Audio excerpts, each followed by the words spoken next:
Abhayvir, it's been a great tournament. Second to Khalsa, my seniors and juniors. Also to mentors who have been guiding us, Vansh, Bhagat, Saeed, Prashant, Abdul, everybody, thank you so much. Start my SBS, that's all.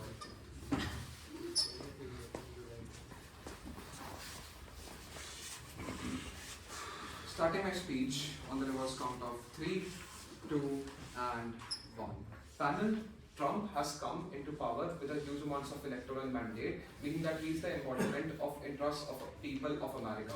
But secondly, note that this debate has to be judged by an utilitarian perspective, meaning that everybody in a democracy is equal, meaning that everybody, so you cannot wait over vulnerability, etc., meaning that every single person has equal opportunity to succeed within America, meaning whoever caters to the most amount of people, I think, can take this debate. Third thing is why this would be done in the most, all the policies that Trump is doing would be done in strategic ways. Two things. First, note that Trump has more amount of knowledge and experience within politics in his second term specifically because of all the failures that he learned from within his first term. Second, all the connections with bureaucracy, etc., that he has developed. But secondly, note the degree of mandate that Trump has now is way greater. But thirdly, on that note that the electoral incentives of Trump is stem in long term as well, meaning that even if it is Trump, the Republican Party is there to control him if he goes to extreme, and long term incentives of the Republican Party means that they would do these things in the most strategic way possible. Plus, they have obviously, even if it is America, they have scarcity of resources and they want to optimize this, meaning that they'll do this in the most in the best way possible. Then at OG we have 3 arguments to prove. First, on economics, second, immigration, and third, freedom of speech, because we love conservative arguments. First, on immigration, note that there are huge amounts of illegal immigrants that are staying within America. I am at my first speech willing to bite this trade-off and tell you why it is justified for these illegal immigrants, which only Trump is willing to do so, and take them out of America. I have 5 reasons for that. First, this is a violation of social contract that has been done by these immigrants when they entered illegally within America. Note, social contract goes both ways, meaning that state also has to sign the entry of these immigrants when they are entering, meaning that it is legitimate for Trump to go ahead and remove these people out. But secondly, note, this debate is premised on current citizens of America, meaning that all the future citizens that are likely to come into America are a threat to the current citizens' power, democratic power, their vote dilution happens and their democratic power significantly reduces, which means it is justified for people of America to remove people who are not currently their citizens because they want to prevent dilution of their power in future. But thirdly, note, these people possess huge amounts of competition at low paying level jobs and at working class level for manufacturing jobs or multiple jobs. In this competition that I think people of America don't deserve to have this competition at all points in time for the limited resources that are within post-COVID American economy. But fourthly, note, a lot of these people are committing huge amounts of crime out of destitution that they are living within America and huge amounts of problems that they are causing within American society at all points in time. But next, that a lot of these people under democratic regime came under some amount of basic social security nets. These social security nets are more deserved, people of America and current citizens deserve these social security nets way more than these people, in that this social security can be diverted to the people of America, poor children and poor working class citizens, which can cater to the interests of American people. Note, they might say that these immigrants are grease of the economy, or things like, taking them out of economy takes some amount of cost, etc. Those are short-term trade-off, and these principal harms that are accruing of keeping these people within America way over everything else. Then I have one economic argument. Note that Trump's policies are taking industries out of China, out of multiple nations into American regions and regions which are closer to America, which means you keep industries within USA or you keep industries within Mexico, closer to your circle of influence within Northern American or Northern American sphere. I think this is important for 3 specific reasons. First, Note that this is catering to the working class people. When industries went out of America, the people who suffered the most were the working class people and working class majority within America. Because this did benefit the capitalistic people who went out of America and earned huge amounts of profit, but that had lesser of a degree of trickle down. But all of these working class people got alienated, all of these working class people lost their jobs. The trade-off that I am willing to bite is of inflation. Sure, there would be some inflation when you bring these industries back to America. I have 3 reasons to explain why inflation can be weighed over. First, economics is not just financial numbers. It's a prioritization of social groups and people. Meaning that even if you're financially a little bit worse off, you're prioritizing your own citizens over trickling the benefits down to Chinese people or to Japanese people at the very first place. Secondly, note when you give money back to these working class people, their purchasing power rises significantly, meaning that their ability to stimulate American economy in the longer run, start their own businesses, pay off their student debts, etc. increases significantly, meaning the health of general American economy in the long term is like prioritized. But secondly, note inflation it is not like sudden inflation rises, etc. You obviously, as America has buffer stock, control of currencies and monetary policy, etc. meaning the rise in wages would be disproportionately higher than the rate of inflation, which means they have to prove that why inflation would rise way beyond the rise of wages. Otherwise, it is just a wash for them in this debate. Note why this trickle down happens for 2 specific reasons. First, it is the most important electorate for Trump, the working class people. But secondly, note when these companies come back into America, they obviously employ more people. They invest in upskilling. They do investing within these regions, meaning that they upskill these people, and this starts a positive feedback loop. Sure. This debate can't be compared in isolation. If you have to compare interest, you have to compare it relative to Kamala Harris, who would potentially have been the president. The problem is, Kamala Harris, it is empirically true that she was the strictest border czar and ended up sending the most amount of illegal immigrants in US history. Yeah, you can prove that in your speech and love to engage with that. Note then, why freedom of speech is better on side of Trump. Note at all points in time, leftists have this hypocrisy. When they want to expand the freedom of people, but whenever you question their ideas, they go ahead and are the first one to call you out with your freedom of speech. Meaning that this is a countervailing freedom of speech and right that people within the electorate are getting hugely. And note, this is justified for 3 reasons. Even if right and conservatism is bad, it is still to a certain degree true. Meaning that even if it has a slight amount of truth within it, I think you have the right to express that. But secondly, note, the truth of anything can be validated only in comparison to something else. Meaning that if you want to validate the truth of leftism, you have to compare it with right-wing ideology having an equal opportunity to compete with it. But thirdly, note, human knowledge is limited, meaning that in future what tends to become truth is something that like nobody can predict, which means you have to allow expression of all ideas in order for you to determine what is future truth. What we do in this debate is tell that this freedom of expression is given to a greater audience of people and you have a better discovery of truth in America. Proud.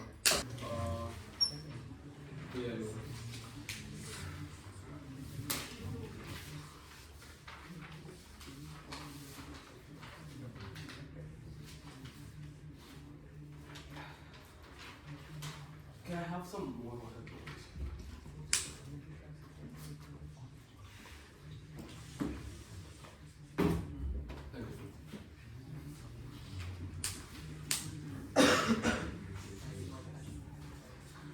Shoutouts.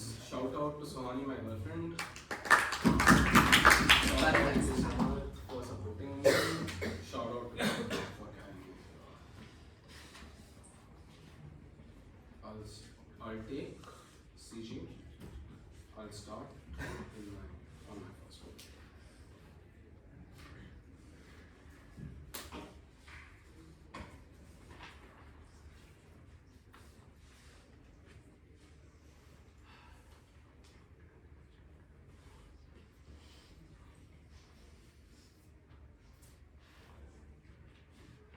The first observation I want to make in top off is that PPM does nothing to respond to elbow. If the metric is utilitarianism, they can't win on utility without responding to a elbow framing on utility. But now I'll engage with opening government's principle on democracy. there are three things that I want to speak under this. Notice that this assumes that democratic elections are completely free and fair.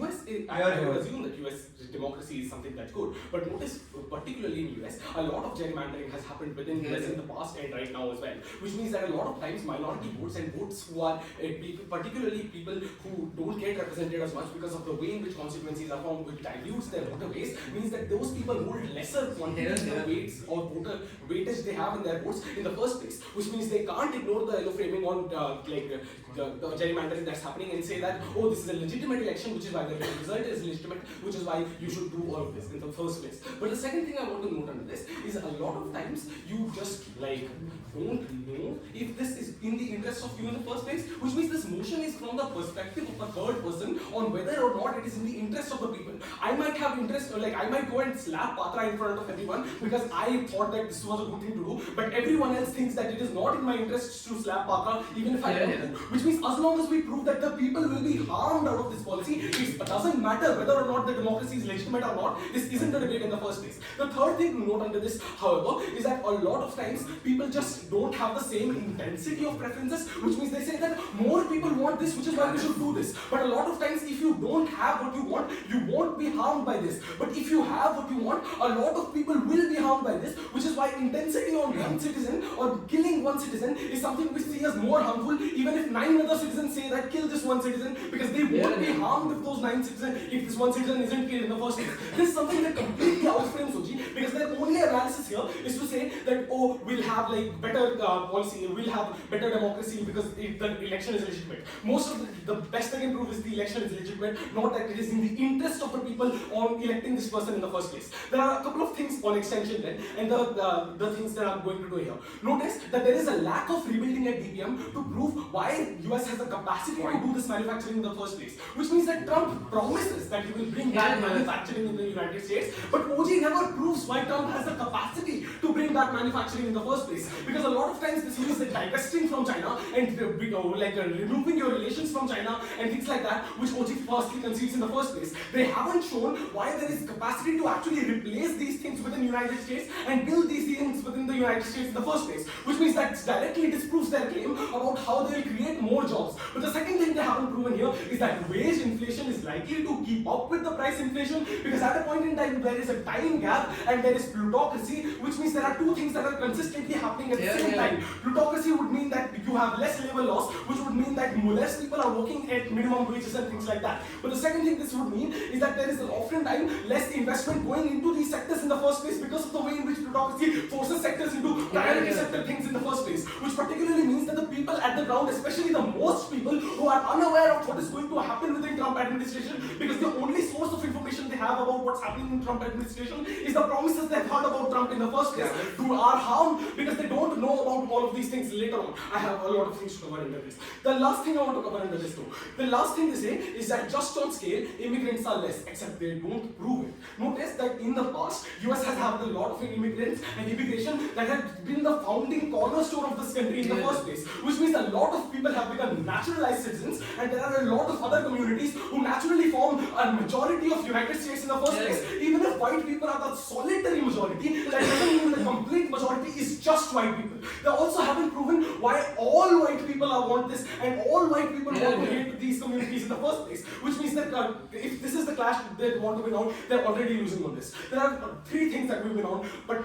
independently on these things in the first place. The first thing I want to win on is just that more radicalization happens, and in the absence of the knowledge you have, you owe into this radicalization because of the brainwashing that Trump narratives does. There are a couple of things under this. One, a shift in overturn window, because Trump keeps radicalizing people because of the way in which these fears are situated. Because the things they say are that you are afraid that your child will be killed by some other woman, and some other woman is going to kill her child, which means these are situated fears that are independent of what you think of yourself, and this doesn't harm you and things like that in the first place. Which means at a point in time that is true, you start hating someone else because of the decision they take, which doesn't affect you in the first place. Which means these are the narratives that demonize minorities more, because a lot of times these are the minorities that have less access to abortion, and these are the minorities who are more prone to drug addiction, more prone to getting teenage pregnancies and things like that because of the lack of education that happens in the first place. Which means these are the people who are cornered into one place and hated around by the entirety of Trump administration. These are what's villainized in the first place. What is it?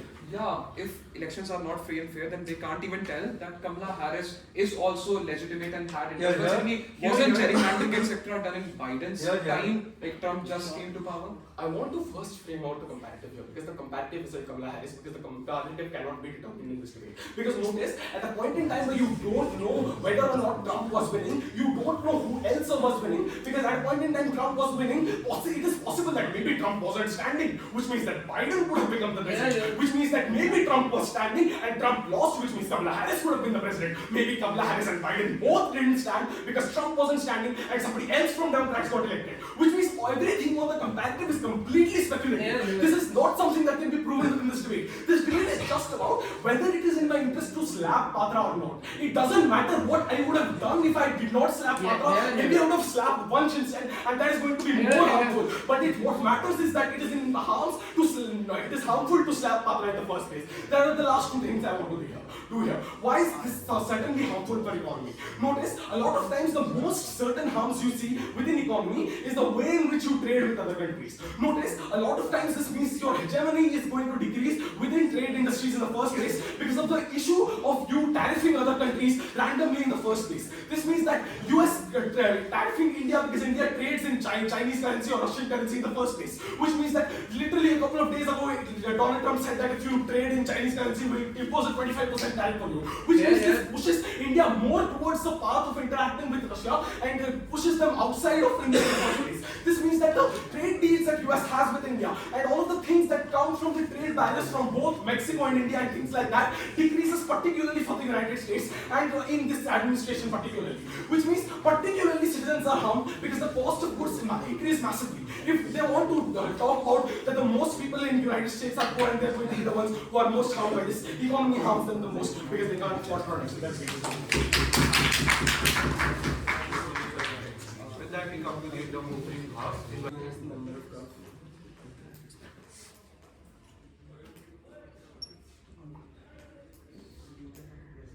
Before I start my speech, some shout-outs.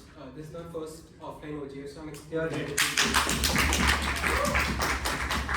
shout-out is just to remember steps of ARST. Thank you so much for training me, mentoring me. Second shout-out is just to everyone here who has judged me or given me any piece of feedback. It has been incredibly valuable and I appreciate it. Thank you so much. With that, I want to start in 3, 2, 1, and go. I think O is wrong and comparative can be proven in this debate. It's not speculative. The way I want to do this is very simple. If not Harris, then probably some other one who was democratic. But the policies remain the same, which is why I'm going to attack the policies that happen on the other side of the paradigm. To do that, I'm going to prove 2 reasons why they lost the election in the first place. The first was that Harris administration was unclear on foreign policy and had large-scale co-opting that they did, which means they went ahead and co-opted into a lot of benefits that were offered by the Republicans in order to level the playing field or go ahead and symmetricize or pander to the other side of the paradigm. The second problem was that Harris had no policies to go ahead and pander to the working class and the middle class in general, which is why they lost the election because they spent too much time and energy in the election marketing to go ahead and emphasize on why ideologically left is good or right is bad rather than marketing their policies, etc. With that, the second thing I want to do is place my extension, which is on working families, not right now, which is on working class families, etc. The way I want to do this is break the deadlock at opening about left good and left bad. O says that left is good and you need to protect these people because these are legal immigrants. I have 2 responses on legal immigrants. First, if they are legal immigrants, then they probably have a lot of money through which they came into this country in the first place, due to which they live in highly privileged and privileged upper class circles. So I don't think that the protection that O wants to cater for them, they really need that much. They really need it that much in the first place. But the second response is that if these people are really vulnerable, I think these people are still protected due to 3 mechanisms. First, there is large-scale bipolarity inside US, and there is strong corporate as well as Hollywood lobbying, etc., which ensures that people which ensures that people from the left or people from like both ideologies have some sort of layer of protection or some sort, like they are completely left out in the open no matter what government is elected. The second thing is that there are re-election incentives for Republicans in the next term, so they can't go ahead and over-antagonize, Democrats or like leftist people in any way. So my way to counter like O's push is not to say that left is bad, but it is rather to say that left is good and these people are vulnerable, but you can still help these people because there are mechanisms that help these people. The third mechanism, clarification. not right now. The third mechanism is there is large-scale ideological lobbying by the left in large scale. So there are organizations that exist to help like vulnerable people. There are organizations that were fighting and like funding the Roe versus Wade case, etc. inside the US. Not right now. Not working right now. Which means that all of these people are left out in the open. There is still some semblance of protection that they have. The next thing I want to do is place my extension, which is on working class people, and I want to prove first what do the American citizens want. I have three things under this. I think the first thing they want is probably jobs, because at all points of time, middle class people and working class people of America had absolutely no protection or no sort of like guarantee of jobs from the Biden administration. They were left out in the open. US is not a manufacturing economy, so they had no sort of jobs during like COVID, etc., and suffered like heavy losses. The second thing that US citizens probably want is pride, because US citizens, not right now, US citizens are fed from the first moment on that we are supposed to be the greatest nation in the world due to global conflicts and just like perceptionally on a global scale, the image that US had been significantly deteriorating because China continues to grow well in like the global sphere where like US deteriorates. I think all this takes a pride on the perception of US citizens that they have of them as a nation, which is why for them being the best nation in the world or making America great again is also extremely important. The third thing is not right now. The third thing that these citizens probably want is probably like some semblance of protection from some semblance of ideological protection, because I think Abhayvir's reasons were right, because left did overimpose themselves on the rightist over like the rightist people in it of themselves in America during the Biden administration. I think all of these reasons prove why the general populace in America wasn't content at all points of times, which leads me to the last thing I wanted to do, which is prove why middle class people are right. Sure. Yeah, the motion says a second Donald Trump presidency. Why can't the comparatively first way Guru Swami? Why can't it be another Republican leader? Comparative cannot be the debate. Okay. So middle class people and why working class is better. I have three things under this. The reason why Harris lost was because they had no policies on how to actually boost manufacturing inside US.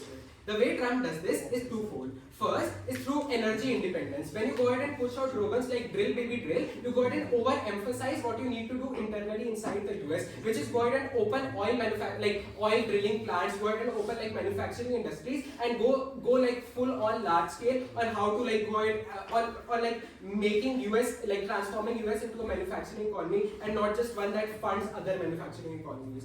The second thing that US did for like the middle class and the working class was make policies like Tax Cuts and Jobs Act for working class families. All these policies give the clear signaling to people in the working class that probably this administration is someone who are going to do and who are going to cater to the rights of the middle class and the working class people.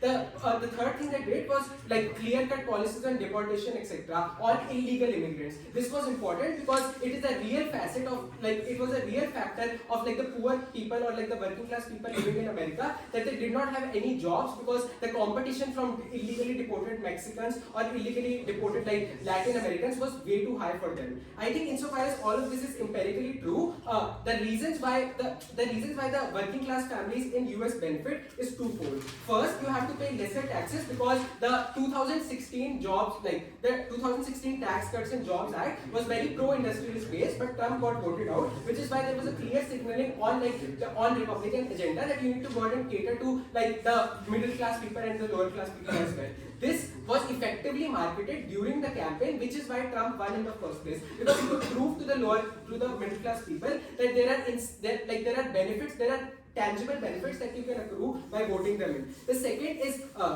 The second reason why, the second reason how middle class is benefited is just on independence on oil, etc. We think that there was a large scale dependency on certain trade sectors, on certain key sectors inside the US economy. Trump aims to eliminate that dependency. The third reason we think it's better from a global point of view is Trump had a very had a very reprioritization of interest for USA, which means disinvesting interest from other foreign nations like China, etc., and reinvesting them within USA to go ahead and cater to the needs of real American people and making America great again. I think for all those reasons. Thank you so much for such a very enlightening member of the session. As I always do, I'm out of here, it's been a year. The other shout out is to my second beloved KM3 Depsoc.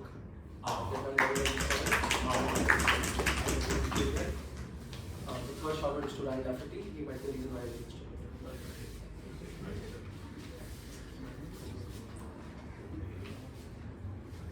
Starting my speech in 3, 2, 1.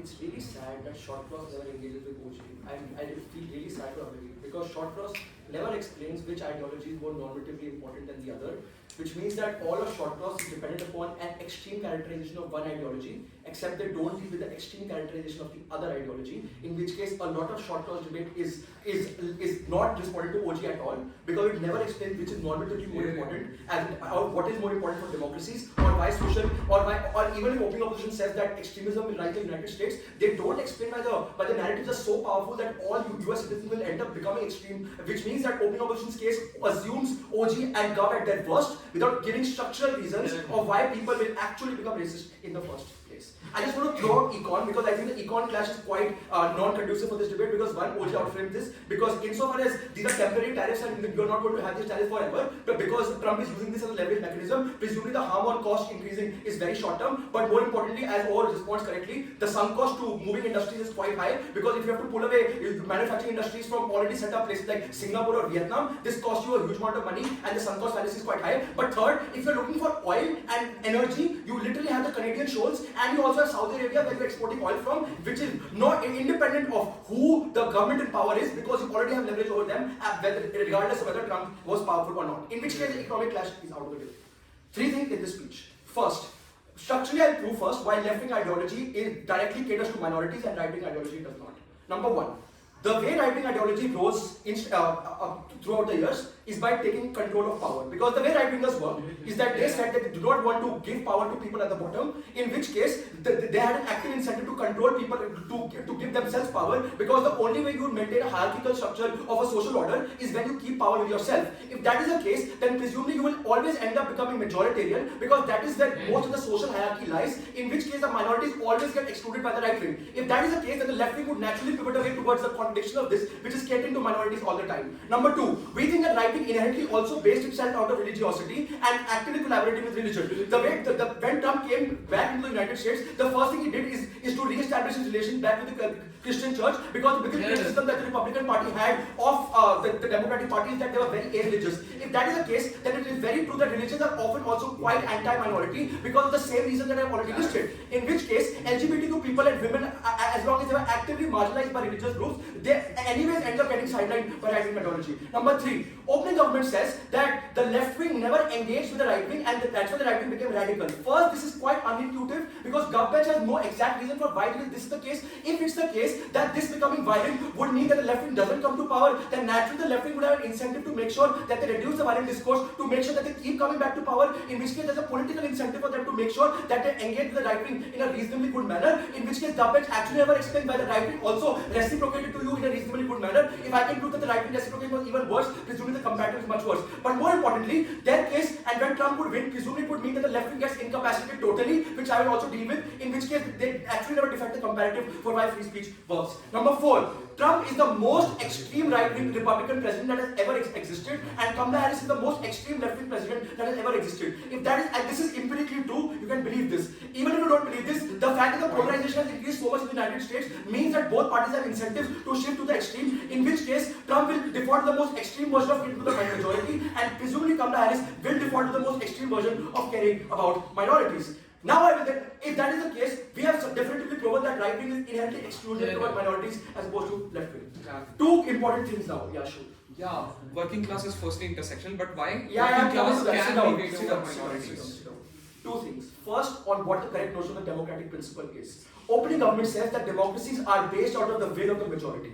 This is the incorrect characterization of democratic principle for three reasons. Number one, we think that if you give every individual the right to vote, they also have the right to get back the same amount of benefits from the state. Today, if the democratic system end up becoming a reflection of the majority, then presumably in most cases the value of the vote of the minority that you gave them inherently gets delegitimized because in most cases democracies get captured by the majority. If that is the case, then the correct characterization of the democratic principle is not just getting to the will of the majority, but also making sure that the minority does not get excluded at the same time. Number two, they say social contract. The problem with social contract is that the social contract applies to everybody uniformly except on their side. You apply that very social contract non-uniformly because if they don't explain why the right wing also should care about the other gender minorities, presumably it's the case that you have only extended the benefit of state contract to the people who have voted for you as opposed to the people who are not voted for you, in which case the applicability of the state contract is much more non-uniform on their side of the house. Number three, we think that the will of the majority can prevail in other ways because even if you don't get politically elected, there are other ways in which you can control institutions. The only tipping point for minorities specifically is for them to go ahead and get political power, because political power becomes a tipping point for them to go ahead and say, get any amount of rights or any amount of laws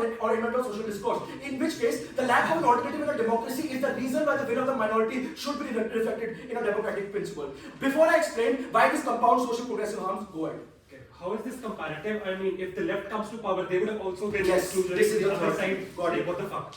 Five things now as to why this has significantly increased cultural polarization. The problem with opening opposition is that they say that the narratives are extreme and give a host of impacts around it, but they never explain the analysis prior to it, which is to explain how people consume that narrative. Four reasons. Number one, class and gender-based polarization. In this election, the polarization was at the maximum because the majority of the black and Latino men and the working class voters ended up voting for Trump. The reason why this is crucial is because your economic rights became inversely proportional, or if you are economically poor, then that was inversely proportional to you becoming socially regressive. Which is to say that if you are an individual who belongs to the lowest common denominator in class, presumably it means that you believe the narrative about immigrants taking away your jobs or people challenging your conventional norms the most. Which is to say that economically the weakest people also end up becoming the most socially regressive, in which case they end up shifting Republican. If that is the case, then these are the specific groups of people that believe the Republican extreme narratives way more, and that's the first mechanism that unlocks opening opposition's case. Number two, there's a direct decline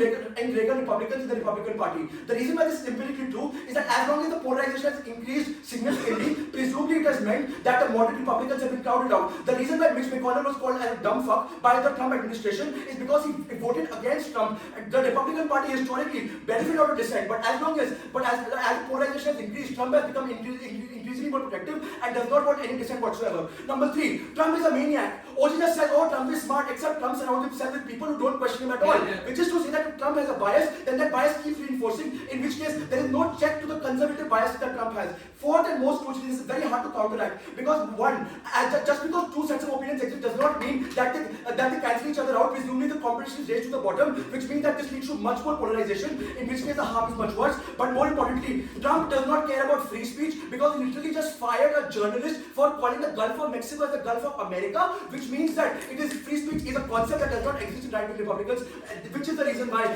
people will end up believing the most extreme sorts of narratives. So, thank you so much for such a great thing. Nothing after 7:15 goes into any sheets. Blind finals. I'm really thankful. I'm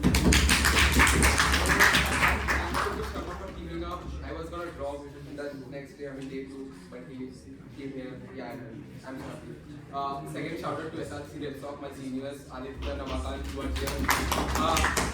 My best friends who are like handling the administrative stuff, and also my juniors who are debating and all this stuff. I'm really thankful. With that, starting on the reverse count of 3, 2, 1. I want to complete the case why we go ahead and impact the working class people, then take out why these working class people are more important than the minorities, and then we take out the opening notes. The first thing that I want to say is there are like certain sections of the society who are more vulnerable than one another. That means if OG's claim is everyone in the democracy has equal rights and they're equally vulnerable, that's a myth. Here. That's a lie, because that's not true, because you have unequal access to resources. Here. That means if we go ahead and impact the middle classes, we think we are taking over this debate, because we think like they are the most vulnerable. How do we do that? The first is, we think like in academic institutions, there's like enormous amount of like leftist ideas flowing through. That is inherently like, promotes hate towards certain communities, and inherently promotes ideas that are not good in nature. We think insofar as Trump goes and promoting this policy, we think this goes and creates a balance in those academic institutions in the first place to begin with. The idea is simple. We think that most of this policy making comes from these academic institutions in the first place to begin with. Meaning if you go ahead and have this a competing narrative and you fund this narrative in this academic institutions in the first place to begin with, you are able to break down the hegemony or the lobbying power of these institutions in the first place. Meaning at that point in time you have a counterbalance to the toxic left-leaning hate towards certain communities that you are having in the first place to begin with. Then secondly, I think the way Trump wants to deal with like racial issues is you go ahead and like even show a facade that okay, all minorities should go ahead and come against and go against the left, because the left are just going ahead and like fucking you up with no real policies and just giving you promises in the first place to begin with. That means you go ahead and promote self-integration or like integration in general. The signaling effect of integration is inherently good, because at that point in time we think you have this go ahead and collectivize these minorities in the first place to begin with. The O rebuttal to that is you split up the minorities. We think splitting up of minorities into certain sectors or certain communities is good, or like in certain focus areas is good, because I think at that point of interaction happens in the first place to begin with. I think that interaction is genuinely good, because only when you have these interactions and discourse, you are able to go ahead and make a change in the first place. But thirdly, I think Aaryan highlights that for communities or like people from America, perception is something that is important. Meaning you don't want to see your countries as getting beaten in Afghanistan. Meaning at that point, date back, like take empirical evidence, Americans wanted like the America to pull out of Vietnam because they saw that they are getting beaten in the first place to begin with. Meaning you want to get into conflicts which are winnable. And if you are not getting into winnable conflicts, you go ahead and play to proxy wars or something of that sort. Meaning at that point in time, we think you withdrawing from certain conflicts is not a show of your weakness, but your strategic thinking in the first place. Because we think like you going ahead and pushing out shows that you're using these funds in a better way. You're going ahead and using these funds in your own economy in the first place to begin with. The fourth thing I would say is like even if countries move out of China into allied economies of US like Vietnam, like India, we think it's necessarily good. Because like, we think like America doesn't expect industries to move into America simply because of the fact it's a mature stage economy. We never think like due to the higher amount of labor costs that available, you expect companies to move ahead into like economy in the first place, into your own economy in the first place. Meaning we think like if still you have this capital inflow moving into America, even if they come from these allied countries, you still have the American investment present in these countries, you still have a large amount of stake in these companies in the first place to begin with. But also I think Sharma points out that Trump also invests in like Gen AI or like electronic vehicles or EV industries in general. I'll take that later. Meaning at all points in time we think like this the amount of money that's spent in research and development and going ahead and like spending in like industries which have a huge potential to grow because of the intellectual property that's present there like Gen AI or something of that sort of space technology, it's inherently good and is giving employment to the people of America in the first place to begin with. But then on, where this polarization stands in this debate? We think like in status quo, polarization is true for like every country in the first place. It's going to happen regardless. At that point in time, we think like there's certain policies that you go ahead and show just to go ahead and win the elections, but at the end of the day, in order to stay in power, in order to go ahead and impact people, you have to give them good education. You have to give them good employment in the first place. And that's where you go ahead and do that in the first place. But also, we think multiple call-out mechanisms exist. US is a free economy. You have like media existing, but you have like inherent global media outlets going ahead and showing up where US is going ahead and looking up in the first place to begin with. But before I go on, I'll engage on my article. They want to affect working class. We tell you plutocracy is developed, which means it becomes easier to push more monopolistic laws and all of these things through lobbying. We are the only side that deal with it and also show whether people are affected to the men given at Ansuman on situated fields. See what's trying to just say we are off clash for some reason. Secondly, why do we think like economic policies and this directly engaging with you?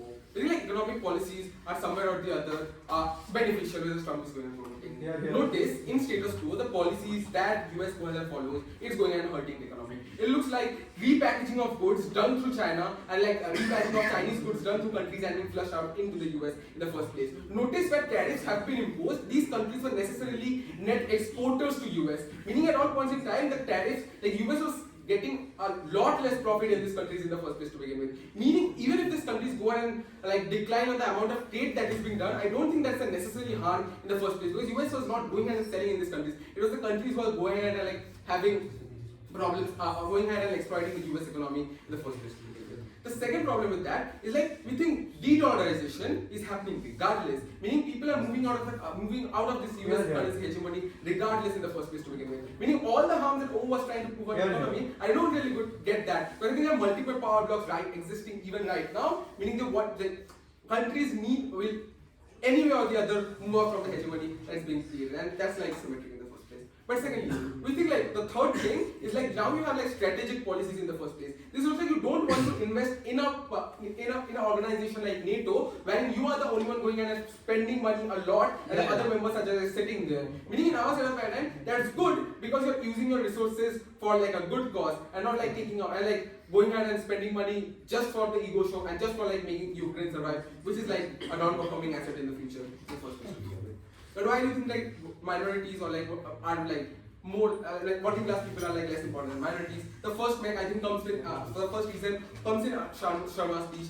High entry barrier into the US economy. So when you move into US, you are from a privileged background. You have high amounts of power. I don't really know why these minorities are most like important. The second thing is like the contribution of the working class into the economy, meaning they pay high amount of tax, depending on the sheer amount of numeracy of these people in the first place to begin with. But also, we think like the trickle-down effect of your investment into these, of your investment into, even if you go and invest in Elon Musk company or something like that, goes ahead and trickle down into the vulnerable people or this working class in the first place to begin with. What generally contributing to the economy in the first place to begin with. What these other people do is they take out the money from the economy, they use it as remittances, and they send that money back to other countries and that's what generally good. With that, Thank you so much for your great speech. Maybe now we have to conclude this debate. Yeah, before I start, I'd like to do a quick shout out for my dear teammate and mentor, Vansh Chadha, and also my other mentors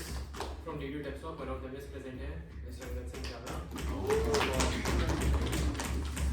Pattanayak, for helping me throughout my journey till here, and all the other people from my Tepsop who keep supporting me in other ways. With that, off with starting in 3, 2, 1. Now, the first thing I'll do is I'll tell you why it's not okay for OG to say that it's okay for democracies to deprioritize minorities, because majority tells you to do something. If the reasoning on OG is that majorities contribute to the state, they pay taxes, they suffer because state imposes lots of laws on them, the same exists for minorities, which means even principally the obligation for state to take welfare of minorities into account, even if there is some sort of majority opinion, to probably go ahead and say that take care for majority. At a point in time when it comes at the cost of minorities, the state always has an obligation to stay and protect the minority interest, even if it's not the minority that voted them into power. So it cannot be justification to say that simply because Trump had an overwhelming majority is the reason for why Trump gets the ability to enact harm onto minorities. And this is going to be especially true for the kind of conservative narratives which Trump is pushing on because conservative narratives, unlike liberal narratives which are often as N+1 benefits, often stem from the fact that there are limited resources and it's a zero-sum game. Usually, conservative narratives always tell you that it's either us who gets these resources or the other group which gets these resources. Which means at a point in time when this conservative narrative becomes a zero-sum game, it means that one of the communities has to be harmed in order for the other community to benefit from this. Which means it's an unfair principle to run in the first place. But more importantly, I tell you why OO does a bad job in the case. I believe OO suffers from a lot of uncomparative arguments in the debate. They say that, inflation happens. It still happened under Biden. It's not clear why Trump is the tipping point for inflation. Crony capitalism or oligarchy, what OO tries to run. It's still symmetric. Obama, Biden also heavily influenced by corporate lobbying. The United States government is notorious for being heavily influenced by corporate lobbying, by military industrial complex, etc. A lot of OO harms become uncomparative in of itself. But soft power is a weak impact because the way they're linking back to the people is not really very proximate, and it's an uncertain benefit. And it's also the problem with the CG bench when they go ahead and say that, oh, NATO benefits won't accrue if Trump is not in power, etc. Because these are convoluted mechanisms on how they actually go ahead and benefit US citizens, which means you cannot actually tell if the average American really benefits from America having soft power influence or not. Which means the most proximate impacts which should be credited in this debate are the ones which directly impact American citizens. But also, O believes that people believe in the most extreme narrative without any justification to do so. They never tell you why. We tell you why. We tell you because why extreme narrative is overwhelming and why Trump's presidency is the tipping point for this to occur. Number one, Trump pushes the most extreme right-wing narratives, which means he enforces the narratives by appointing his yes men into power, which means appointing his yes men into power, but more importantly, he sets a bad precedent for future governments to go ahead and do the same. Which is at a point in time where he replaces his entire apolitical bureaucracy with political appointees, it gives incentives for future Republican parties to go ahead and do the same. It also gives incentives for future Democratic parties to go ahead and do the same. But it also simply becomes a race to the bottom, because the way to counteract extreme right-wing narrative is extreme left-wing policies, which also extend to policies which is the policies become more and more polarizing, and that's a tipping point as to why people start believing in the most extreme form of narrative as opposed to the most charitable form of narrative. Which means by starting itself, we're engaging with OG on a more charitable basis. We don't assume them on the worst. But secondly, the measures to enforce these extreme narratives also don't cause extreme precedents on all, but on job. Because like the political appointees which I've already said before, PY from OG. The extreme ends of both left and right excludes some minority. Left also cancels Muslims and religious minorities for calling them homophobes. They are not anti-minority opposite line. Got it. The problem with OG, similar to this PY, is that their claims become again uncompatible. If their claim is that freedom of speech was not there when left was in power, the same extends that right wing in power. Because Trump probably has Elon Musk, Mark Zuckerberg in his pocket. Right will probably exclude left wing media and left wing narratives on the social media platform, which means this restriction of freedom of speech is going to exist regardless of who is in power. But secondly, they claim on foreign aid. Again, this is uncompatible. If Democrats spend uselessly in foreign aid, so does Trump. How does sending money for bombs to Israel really help an average American citizen is something which they never prove on their side of the house as well. Which means this unfair, this useless spending still exists. But also they run their own principle very unfairly. I'll just weigh down why even if you probably go ahead and create the principle, why the will of people is not strong enough to justify harm, even when you acknowledge both aspects of binary are being important. For example, the right to life debate, etc. Because if that is true, then mob violence is also justified. The majority is making a decision to probably enact a harm on minority. But more importantly, it's a bad metric to probably break this deadlock into which narrative is more important, because this decision is not a well-informed decision. People are oftentimes misinformed. Political parties often have incentives to probably misinform people, subject them to propaganda narratives, etc. Which is that decision is not a well-justified decision. So why should a 2 IQ idiot who probably saw conspiracy narratives decide whether a woman gets to have an abortion or not? Justified. But also then again uncompatible claim on migrants.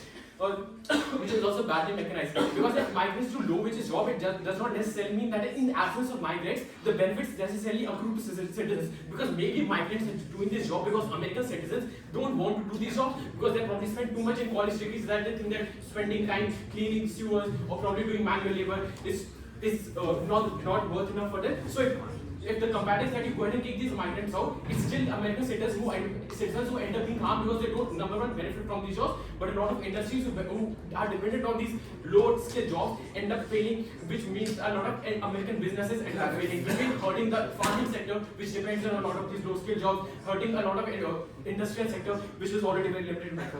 But also a lot of migrant communities' interest display intersectionality, which means some interests of these normal citizens are also the same as the interests of these migrants. Which means there's no reason why dilution of an American individual voters really occurs, because if the migrants' interests are same as yours, that is a better quality of life, better healthcare, better access to transport, better jobs, etc., then it's unsure why his voting will necessarily harm your voting in of itself.